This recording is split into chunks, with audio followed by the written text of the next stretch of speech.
লাগে মানে কলার সেট আমার সব কাছে বেসিক্যালি সব ভিতরেই থাকে বাইরে প্লাস্টিক ও আচ্ছা না ওই মধুমাছির জন্য কি নিবা আমি তোমার দেখাই দিই এই এটা অনেক সুন্দর লাগে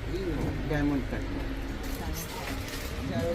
এগুলো দেখছেন আপনি যে টার্কিশ বিট আর কি যেখানে টার্কিশ বিট পুরো ভরা এই যে সবুজটা দেখতে পারি এটা অনেক এক্সপেন্সিভ সবুজটা দেখো অনেক সুন্দর লাগে খুলে দেখো খুলে এটা আমার আছে আপুরা মেলা করে না আপু আমি মেলা করতাম আগে অনেক এখন আর মেলা একটু কমাই দিছি আর কি। সবুজটা খোলো লাগে না লাগে না সব আমাদের এমনি যা করা হয় এতে মানুষ পাগল হয়ে যায় আসলে আপনি এগুলো কতদিন ধরে কালেকশন করেন করতে থাকি প্রতিদিনই মনে হয় করতে থাকি ওয়েট করতেছি কেন লাইন করে ফেলি ওয়েট করতেছি কেন এই অপু সবুজটা হ্যাঁ দেখছি করে ফেললে হয় সবুজটা